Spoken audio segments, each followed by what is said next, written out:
Hello friends, आज हम बात करने वाले हैं एक नए टॉपिक के बारे में जिसका नाम है फोर्सेस। यानी कि जो यूनिवर्स में एग्जिस्ट करते हैं वैसे फोर्सेस के बारे में। तो ऐसे चार फोर्सेस हैं। सबसे पहला है ग्रेविटेशनल फोर्स।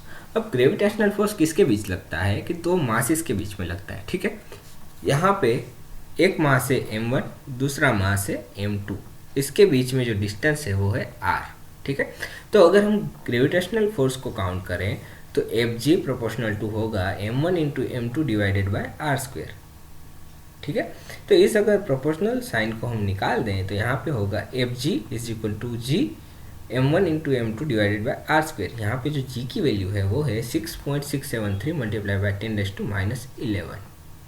तो ये किस तरह का फोर्स है? तो ये एक अट्रैक्शन फोर्स है कि इसके बीच में अगर कोई माध्यम या फिर कोई मीडियम नहीं हुआ तो भी ये फोर्स लग सकता है। ठीक है, जैसे कि आप स्पेस में बात करें तो स्पेस में कोई मीडियम नहीं है, तो जब सन और अर्थ के बीच में ग्रेविटेशनल फोर्स लगता है जिसके कारण सन है वो अर्थ को खींचे रखती है। ठीक है, दूसरा है अपना इलेक्ट्रोमैग्नेटिक फोर्स। अब इलेक्ट्रोमैग्नेटिक फोर्स नाम से ही पता चलता है, तो ये इलेक्ट्रिक प्लस मैग्नेटिक फोर्स का कॉम्बिनेशन है। ठीक है, तो मैग्नेटिक फोर्स कब जनरेट होगा?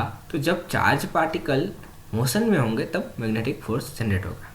तो देखते हैं, देखिए यहाँ पे जो फोर्स लगता था वहाँ पे m1 और m2 यानी दो मासेस के बीच में लगता था, और यहाँ पे जो फोर्स लगता है वो दो चार्ज पार्टिकल के बीच में लगता है, इलेक्ट्रिकल चार्ज पार्टिकल। ठीक है, तो यहाँ पे q1 और q2 दो पार्टिकल्स है, उसके बीच में डिस्टेंस है r। तो यहाँ पे जो फोर्स लगेगा वो प्रोपोर्शनल टू होगा q1 into Q divided by R square.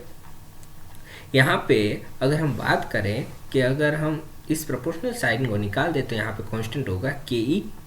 तो यहाँ पे जो ke की वैल्यू है वो है 8.987 multiply by 10⁻⁻9 newton metre square into coulomb -2। ठीक है, यहाँ पे अगर हम बात करें तो इस वाले जो फोर्स है उसके लिए आपको चार्ज्ड पार्टिकल चाहिए, उसके बिना ये फोर्स नहीं लगेगा। ठीक है, तो यहाँ पे अगर एक प्लस होगा और दूसरा माइनस होगा तो ही उसके बीच में क्या होगा? तो फोर्स लगेगा।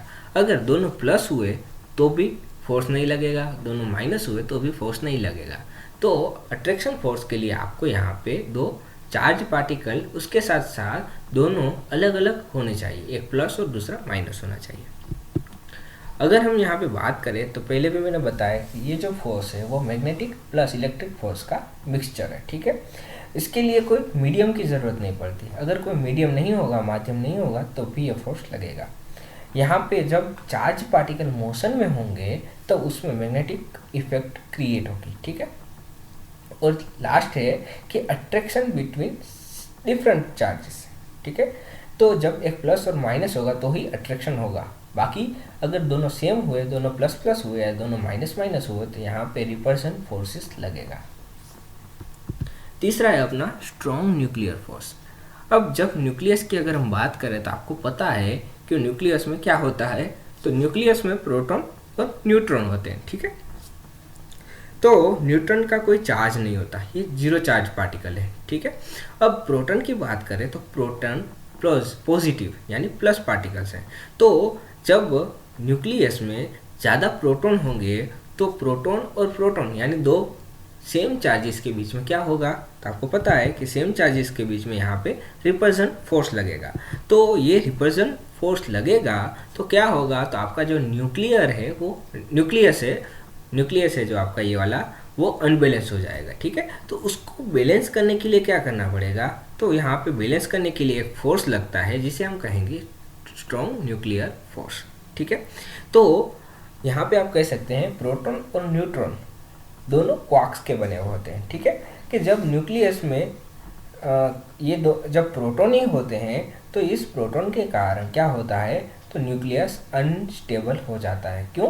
क्योंकि प्रोटॉन और प्रोटॉन के बीच में रिपल्सन फोर्स लगता है। तो इस फोर्स को या फिर इस वाले इफेक्ट को यानी जो प्रोटॉन के बीच में रिपल्सन फोर्स लगता है उसको नेग्लेक्ट करने के लिए एक दूसरा फोर्स लगता है, उसे हम कहते हैं स्ट्रॉन्ग न्यूक्लियर फोर्स।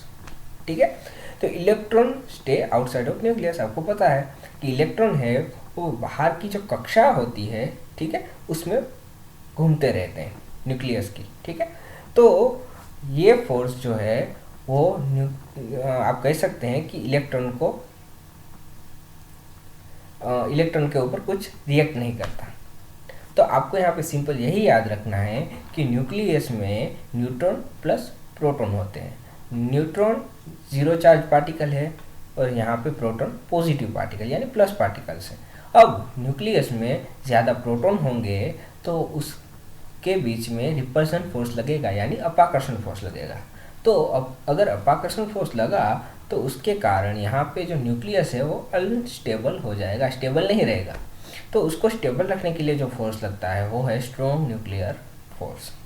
ठीक है, सिंपल। और लास्ट है अपना वीक न्यूक्लियर फोर्स। तो वीक न्यूक्लियर फोर्स कब लगेगा कि जब बीटा पार्टिकल्स, कि आप जब न्यूक्लियर रिएक्शन करते हैं तो न्यूक्लियर रिएक्शन में बीटा पार्टिकल्स जनरेट होते हैं, निकलते हैं। ठीक है, अब उस बीटा पार्टिकल्स के साथ साथ वहाँ पे इलेक्ट्रॉन और न्यूट्रिनो, ठीक है, आपको यहाँ लिखा है न्यूट्रिनो के जो पार्टिकल्स वो भी निकलते हैं बाहर। तो आप यहाँ पे कह सकते हैं कि यहाँ पे जो न्यूट्रिनो है उसका जो पार्टिकल्स का चार्ज है वो 0 है। ठीक है, उसका कोई चार्ज ही नहीं होता। तो वहाँ पे क्या होगा, तो सिर्फ इलेक्ट्रॉन ही बचेंगे। तो इलेक्ट्रॉन के बीच जो भी फोर्स लगेगा उसको स्टेबल करने के लिए यहाँ पे आएगा वीक न्यूक्लियर फोर्स। ठीक है, तो weak nuclear force acts between electron and neutrino. ठीक है, न्यूट्रिनो तो जीरो चार्ज पार्टिकल है, तो इलेक्ट्रॉन के कारण वहाँ पे रिपल्सन फोर्स क्रिएट होगा, उसको स्टेबल करने के लिए लगेगा weak nuclear force. So thank you for watching.